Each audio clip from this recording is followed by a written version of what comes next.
बच्चों अभी हम स्टार्ट कर रहे हैं सम नंबर 12, जिसमें हम डिस्कस कर रहे हैं EMI are the partner profit sharing ratio is 5:3:2। मैं एक डायलॉग बोल रहा हूँ, ये जो टाइप के सम हम जो कर रहे हैं वो रिटायरमेंट के बाद कैपिटल के एडजस्टमेंट रिलेटेड है। रिटायरमेंट होने के बाद कैपिटल एडजस्टमेंट कैसे करना है वो ध्यान से समझना है। Balance sheet of a firm on 31/3/2017 was as under, तो वो हमें इंफॉर्मेशन दे के रखा हुआ है। उसके बाद बच्चों जहाँ पे दिया हुआ है बैलेंस शीट, कैपिटल अकाउंट दिए हुए है, उसके बाद reserve fund, worker profit sharing fund. Worker profit sharing fund कभी भी चेंज नहीं होता, मतलब डिस्ट्रीब्यूट नहीं होता, क्योंकि उसका रीज़न है वो लायबिलिटी होती है बिजनेस की। उसके बाद क्रेडिटर है, सामने जाओगे तो building, machinery, stock, debtor and cash दिया हुआ है। उसके बाद शुरू करते हैं, आई रिटायर हो रहा है। आई मतलब आप बोलोगे लास्ट पार्टनर सर रिटायर हो रहा है, परफेक्ट बच्चों। उसके बाद आप बोलोगे goodwill of a firm is value 1 lakh. उससे पहले एक एडजस्टमेंट है, I profit will be gain by EM in the ratio of 2:3। बच्चों ये पहली बार ऐसे नहीं आया, लेकिन सम में, बड़े सम में पहली बार आया हुआ है, जहाँ पे आपको गेन रेशियो दिया हुआ है, आपको न्यू रेशियो ढूंढना पड़ेगा, इसलिए आपको वो इंफॉर्मेशन दे के रखी हुई है। तो इनडायरेक्टली गेनिंग रेशियो तो आपके पास ही है 2:3, लेकिन आपको न्यू रेशियो ढूंढने के लिए कैलकुलेशन करना पड़ेगा। आगे चलते हैं बच्चों, bad debt reserve on debtors is to be increase by 10%। सीधा बोल दिया 10% से बैड डेट रिजर्व बढ़ाओ, ओके बढ़ा देंगे। Building value 110%, value of machinery reduce by 10%। इसके बाद बोला हुआ है annual insurance premium 24,000 paid for the year ended on 31/6/2007। तो आप बोलोगे सर 4, 5 एंड 6 3 मंथ्स का प्रीपेड है जो असेट साइड पे आएगा। इसके बाद बोला हुआ है E&M will maintain the capital of a firm 1 lakh in the new profit and loss ratio after the retirement of I के रिटायरमेंट के बाद 1 लाख जो उनका कैपिटल टोटल होगा, जो डिस्ट्रीब्यूट होगा न्यू प्रॉफिट शेयरिंग रेशियो में, prepared necessary account and balance sheet after the retirement, वो हमें बनानी है। बनाना शुरू करेंगे। सबसे पहले बच्चों इसमें इंपॉर्टेंट 2 चीज़ है, न्यू प्रॉफिट शेयरिंग रेशियो और कैपिटल का कैसे हम एडजस्टमेंट करेंगे वो ध्यान में रखना है। तो सबसे पहले बच्चों स्टार्ट करते हैं, यहाँ पे लिखना बाय बैलेंस BD 60,000, 30,000 एंड यहाँ पे दिया हुआ है 50,000। क्लियर। उसके बाद दिया हुआ है by reserve fund, reserve fund दिया हुआ है उनका है 50,000, वो डिस्ट्रीब्यूट होगा कौन से रेशियो में, तो आप बोलोगे सर हमारे सब में 5:3:2 दिया हुआ है, उसके हिसाब से डिस्ट्रीब्यूट होगा। तो आप बोलोगे सर इसमें जो होगा वो सबसे पहले 5:3:2 के रेशियो में डिस्ट्रीब्यूट होगा। 25,000, 15,000 एंड आप बोलोगे सर 10,000 के हिसाब से डिस्ट्रीब्यूट होगा। उसके बाद कुछ डिस्ट्रीब्यूट होने वाला नहीं है। तो अभी हम चालू करते हैं न्यू प्रॉफिट शेयरिंग रेशियो ढूंढने के लिए। तो सबसे पहले आपको ओल्ड रेशियो लेना पड़ेगा, है कितना 5:3:2। इसके बाद आप बोलोगे गेन रेशियो सब में दिया हुआ है, ये गेन रेशियो दिया हुआ है, उन्होंने बोला 2:3, न्यू रेशियो ढूंढना है। तो सबसे पहले लिखते हैं, यहाँ पे बाजू में ही लिखते शेयर ऑफ आई का शेयर कितना है 2/10, 2/10। तो आपको लिखना है तो 1/5 भी लिख सकते हैं, तो वो शॉर्ट फॉर्म में हो जाएगा, 1/5 उनका शेयर है।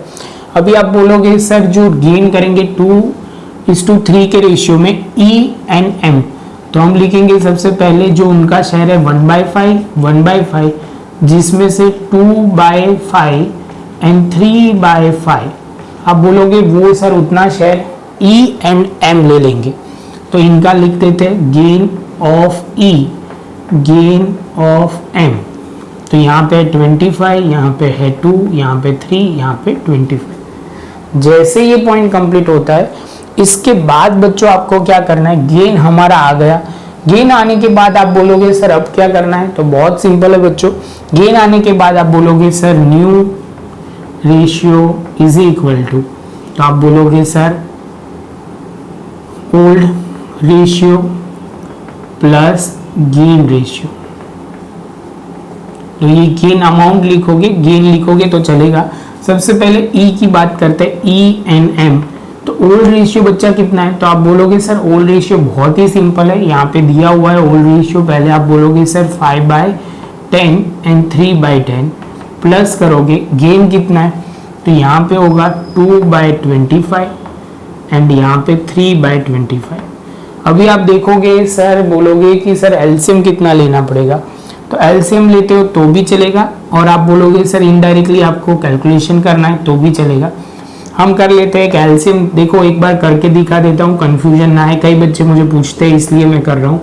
आप बोलोगे सर, तो ये हो जाएगा, देखो 50 एलसीएम लेते हो बच्चों तो आपका काम हो जाएगा। 50 एलसीएम लेते हैं तो आप बोलोगे सर यहाँ 50, यहाँ 2, मतलब आप 5 से मल्टीप्लाई करो, यहाँ पे भी 5 तो 25, यहाँ 2 से करो तो नीचे 50 आ जाएगा तो 4 हो जाएगा 29/50।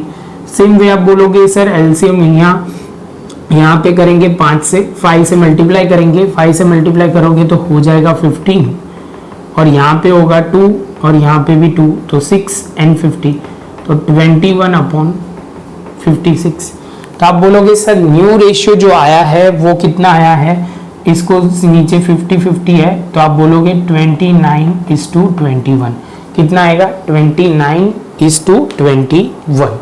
अभी बच्चों लास्ट पॉइंट जो आया है वो आप बोलोगे सर गुडविल को शेयर कर दो। क्या कर लो, गुडविल को शेयर करना बहुत ही सिंपल है। आप बोलोगे सर टोटल गुडविल डिसाइड कितनी हुई है, तो आप बोलोगे सर फॉर्म की जो गुडविल है वो 1 लाख है, और जो रिटायर हो रहा है वो आई है, तो शेयर ऑफ आई का शेयर है, उसमें से 1 लाख में से उसका शेयर है 2/10। सॉल्व करोगे तो आप बोलोगे सर 20,000 हो जाएगा। 20,000 उनके गेन रेशियो हमें पहले से भी पता है 2:3 है, तो आप बोलोगे सर सीधा लिखना शुरू करते हैं, ई कैपिटल अकाउंट डेबिट होगा, बाद में बोलोगे एम कैपिटल अकाउंट डेबिट होगा। क्रेडिट क्या होगा बच्चों, तो क्रेडिट बहुत ही सिंपल है। आप बोलोगे सर इसके बाद यहाँ पे लिखोगे आई कैपिटल अकाउंट, क्योंकि आई क्या है, रिटायरिंग पार्टनर है और उसने सारा रिटायर हो रहा है, तो अभी उनका जो शेयर होगा वो दोनों ले रहे हैं। 20,000 डिस्ट्रीब्यूट होगा इन द रेशियो ऑफ 2:3। 2:3 कुछ नहीं है, वो गेनिंग रेशियो है। कौन सा रेशियो है, गेन रेशियो। तो आप बोलोगे सर 20,000 को 2:3 के रेशियो में डिस्ट्रीब्यूट करेंगे तो कितना होगा बच्चों, यहाँ पे होगा बच्चों 8,000 एंड 12,000, जो यहाँ पे हम लिखेंगे। जैसे ये पॉइंट लिखते हैं तो आप बोलोगे सर ये तो बहुत ही हर बार आता है वही पॉइंट है। आई के कैपिटल अकाउंट में जाएंगे, नाम लिखेंगे 2 पर्सन का नाम, मतलब 8,000 पहले लिख दिया और 12,000, और उसके सामने लिखेंगे यहाँ पे ई कैपिटल, और यहाँ पे लिखा जाएगा एम कैपिटल अकाउंट। बच्चों ये क्लियर होना बहुत ही ज़रूरी है। उसके बाद आप बोलोगे सर ये दोनों में जाना है, डेबिट साइड पे भी जाना है, लिखना है आई का नाम, तो आप बोलोगे सर आई कैपिटल अकाउंट, कितना लिखोगे 8,000 एंड 12,000। इसके साथ बच्चों ये पॉइंट भी खत्म, और ये खत्म होने के साथ आपका ये कैलकुलेशन क्लियर हो जाएगा। शांति से ये पॉइंट लिख लो, हमने पहले 2 एडजस्टमेंट अच्छी तरह कर दिया है। आपको न्यू प्रॉफिट शेयरिंग रेशियो 29:21 आ गया, जो ध्यान से लिखना पड़ेगा। कैलकुलेशन आखिर में उसकी ज़रूरत पड़ेगी, तो पॉज करो और अच्छी तरह लिख लो। उसके बाद बच्चों आगे चलते हैं। The bad debt reserve on debtor is to be increase by 10%। उन्होंने बोला है कि डेटर्स पे सर आप 10% इंक्रीज करो, तो डेटर्स हम लिख देते हैं कितना है, तो आप बोलोगे 40,000। 10% से बढ़ानी है, इंक्रीज बाय 10%। ऐसा नहीं बोला 10% रखो, उन्होंने बोला इंक्रीज बाय 10%, तो आप बोलोगे सर 2,000 तो ऑलरेडी है, प्लस इसका 40,000 का 10% करोगे तो 4,000, टोटल हो जाएगा 6,000। आउटर कॉलम BDR माइनस करोगे तो हो जाएगा 34,000। क्लियर है बच्चों। जैसे ये पॉइंट माइनस करोगे तो आप बोलोगे सर पहले रिजर्व था हमारा 2,000, अभी हो गया 4,000, तो आपने रिजर्व बढ़ाया। क्लियर है बच्चों।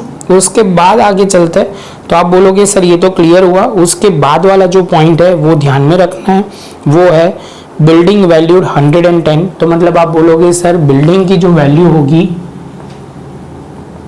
1,20,000, 10% बढ़ाओगे 1,32,000, इंक्रीज होगा 12,000, तो इंक्रीज होगा तो आप बोलोगे सर यहाँ पे लिखा जाएगा बिल्डिंग अकाउंट कितना 12,000 और ये लिखा जाएगा। सेम वे आप आगे जाओगे, बिल्डिंग खत्म, उसके बाद है जो मशीनरी है वो आप बोलोगे सर मशीनरी रिड्यूस बाय 10%, तो मशीनरी आप देखो बच्चों कितना है, तो मशीनरी जो है वो आप में दिया हुआ है, मशीनरी 80,000 दिया हुआ है, 10% रिड्यूस करोगे तो आप बोलोगे सर 8,000 होगा और यहाँ आ जाएगा 72,000। असेट की वैल्यू डिक्रीज होती है तो बच्चों आप यहाँ पे लिखोगे, क्या नाम लिखोगे, तो आप बोलोगे सर मशीनरी लिख दोगे, मशीनरी अकाउंट। इसके बाद रिवैल्यूएशन का ये पॉइंट भी खत्म। एनुअल इंश्योरेंस प्रीमियम की बात कर लेते हैं, तो आप बोलोगे सर देखो 24,000 था, ये वर्किंग नोट में 3 मंथ्स का ज़्यादा है, तो आप बोलोगे सर 6,000 आपने एडवांस में पेमेंट कर दिया। तो ऐसे वो भी लिख के समझा देता हूँ, तो आप बोले 31/3/2017, 2 आपका जो चल रहा है वो है 36/2017, तो 4, 5 एंड 6 जो 3 मंथ्स का होता है वो आपको कैलकुलेट करना होता है। तो सबसे पहले आप बोलोगे सर यहाँ पे जो इंश्योरेंस प्रीमियम है तो वो 3 मंथ्स का है, वो 6,000 लिखा जाएगा। जैसे 6,000 लिखा जाएगा, आप प्रीपेड इंश्योरेंस है, वर्ड लिखना है तो लिख सकते हो, प्रीपेड इंश्योरेंस जो है वो 6,000 है। इसके साथ आप बोलोगे सर ये समझ में आया, और उसके बाद यहाँ पे होगा insurance premium, prepaid insurance premium 6,000। बच्चों ये बहुत ही इंपॉर्टेंट था, शांति से पॉज करके यहाँ तक का लिखना है तो प्रॉपर लिख दो। उसके बाद जो इंपॉर्टेंट पॉइंट है वो हम डिस्कस करना शुरू करते हैं, जो दिया हुआ है कुछ इस तरह, E&M will maintain their total capital in the form 1 lakh and their new profit sharing ratio after the retirement is of I। तो अभी उन्होंने बोल दिया कि सर जो है वो न्यू रेशियो में अभी रखेंगे और 1 लाख उनके हिसाब से डिस्ट्रीब्यूट करेंगे, प्रिपेयर्ड नेसेसरी बैलेंस शीट उसके हिसाब से बनानी है। तो आप बोलोगे सर इस बार तो हमें पता है कितना रखना है, 1 लाख को डिस्ट्रीब्यूट करना है 29:1। तो आप बोलोगे सर यहाँ सबसे पहले लिखते हैं रिक्वायर्ड कैपिटल कितनी रखनी है, तो आप बोलोगे सर सिंपली यहाँ पे जो रखनी है वो है, पहला कौन है, ई है, एम है, न्यू रेशियो 21:29। पहले ही मैंने स्टार्टिंग में लिख के पूरा एक्सप्लेन किया था, प्रॉपर तरीके से बच्चों आप लिख लेना। आप बोलोगे सर 29:21 है। सबसे पहले 1 लाख को रखना है, तो 1 लाख इंटू 29 अपॉन बच्चों कितना होगा 5050, और 1 लाख इंटू 21/50। तो आप सॉल्व करोगे बच्चा तो ये हो जाएगा 58 एंड 42। ये अभी इतनी कैपिटल रखनी है, ये एडजस्टमेंट का मीनिंग इतना हुआ। तो आप बोलोगे सर सबसे पहले यहाँ पे लिख लेते हैं, बैलेंस कैरिड डाउन का होगा 5842। तो यहाँ जैसे ये पॉइंट होता है, इतना होने के बाद अभी आपको स्टेप बाय स्टेप सारे क्लोज करने। उससे पहले आपको वो देखना है कि कोई अमाउंट रहे नहीं, मतलब लिखना बाकी है बैलेंस शीट में। तो आप बोलोगे सर रिजर्व फंड तो हो गया, वर्कर प्रॉफिट शेयरिंग फंड जो होगा कितना 30,30,000। क्रेडिटर की कोई इसमें इंफॉर्मेशन नहीं है तो 70,70,000। उसके बाद बिल्डिंग खत्म, मशीनरी खत्म, उसके बाद स्टॉक बाकी है तो वो लिख देते हैं। स्टॉक जो है वो लिखेंगे 30,30,000। उसके बाद आप बोलोगे सर डेटर्स खत्म, कैश लिखना बाकी है तो बस कैश लिख देंगे, कैश बैलेंस। बच्चों थोड़ा ये मैं मिटा रहा हूँ क्योंकि दिखने में थोड़ा प्रॉब्लम ना हो, प्रीपेड भी गायब, हाँ बस अभी सब कुछ दिखेगा। अभी बच्चों यहाँ पे वो नहीं बोला कि उन्होंने कैपिटल का एडजस्टमेंट कहाँ डालना है, तो समझ लेना है कैश में ही होगा। जो बैलेंसिंग फिगर आएगी ना बच्चों उसकी बात हो रही है।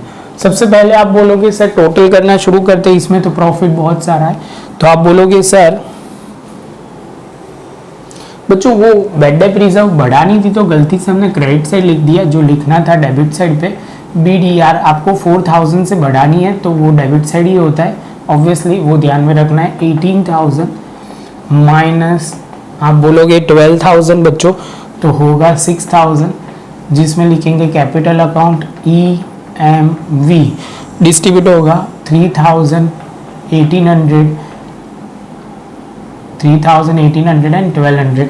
तो आप बोलोगे सर इतना होने के बाद बाय रीवैल्यूएशन अकाउंट यहाँ पे लिखेंगे 3,000, 1,800 एंड 1,200।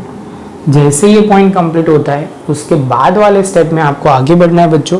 जैसे ये पॉइंट कंप्लीट करते हैं तो आप बोलोगे सर पहले तो आई का हिसाब कंप्लीट करते हैं, क्योंकि आई में आपको पता है, क्या पता है बच्चों, कि उसका जो भी होगा पूरा लोन में ही जाने वाला है, कुछ इन्फॉर्मेशन है नहीं। तो आप बोलोगे सर उसमें लिखना शुरू करते हैं। सबसे पहले जो आएगा वो 81,200 है यहाँ पे, 81,200 यहाँ लिखेंगे और लिखेंगे यहाँ आई लोन अकाउंट, और यहाँ पे जो हो जाएगा वो आई लोन अकाउंट वो होगा 81,200। कैपिटल हमें ऑलरेडी पता है बच्चों कितना 5842, तो वो भी लिख देते हैं। E&M 58 एंड 42,000 जो 1 लाख होगा वो हम लिख देंगे। क्लियर है बच्चों? इतना होने के बाद आप बोलोगे सर अब क्या करना है, तो टोटल करना शुरू करते हैं बच्चों। तो आप बोलोगे सर यहाँ टोटल ज़्यादा है 88 है, और यहाँ पे जो आप लिखोगे 88 टोटल लिखा आपने। इसके बाद आप बोलोगे सर डिफरेंस यहाँ पे आएगा, कितना आ रहा है, तो आप बोलोगे सर कैश में डालेंगे 22। ये कौन सी साइड है, तो आप बोलोगे सर ये डेबिट साइड है, तो दूसरी इफेक्ट यहाँ पे क्रेडिट साइड पे आएगी। बाय क्या लिखेंगे, ई कैपिटल अकाउंट, कितना लिखेंगे 22,000, और यहाँ बैलेंस BD में बच्चों हमने अमाउंट नहीं लिखी तो वो लिख देते हैं 22,000। चलो, तो ये होने के बाद आप बोलोगे सर यहाँ होने के बाद यहाँ पे टोटल ज़्यादा आ रहा है 54,000, तो आप बोलोगे सर यहाँ पे भी 54,000, और यहाँ बैलेंसिंग फिगर जो होगा बाय कैश अकाउंट कितना जाएगा, तो आप बोलोगे सर ये जो होगा 7,200, तो यहाँ पे जो होगा ये है क्रेडिट तो हो जाएगा डेबिट, यहाँ पे 7,200 नाम लिखा जाएगा M कैपिटल अकाउंट। जैसे ये पॉइंट कंप्लीट होता है उसके बाद आप बोलोगे सर सब कुछ खत्म होने के बाद आप सीधा जाओगे ए कैश को बंद करोगे तो होगा 7,200, यहाँ बैलेंस आएगा बाय बैलेंस कैरिड डाउन। आप बोलोगे सर टोटल कितना लिखना है, तो 29,200 इनका टोटल है, 29,200 इनका टोटल।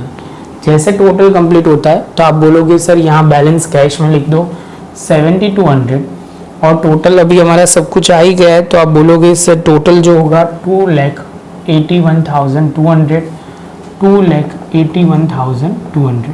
इसके साथ बच्चों हमारी सारी एंट्री खत्म हो जाएगी। सम शांति से प्रॉपर लिखना, बहुत ही अच्छा सम था। धीरे धीरे करके हम आगे जा रहे हैं, अभी देखोगे तो और कैलकुलेशन कहीं ना कहीं कुछ नए आते जाएंगे। अच्छी तरह लिखते जाओ। वीडियो अच्छा लगा हो तो लाइक शेयर सब्सक्राइब जरूर करना। मिलेंगे अब बच्चों नए एक लेक्चर में नए एक टॉपिक के साथ।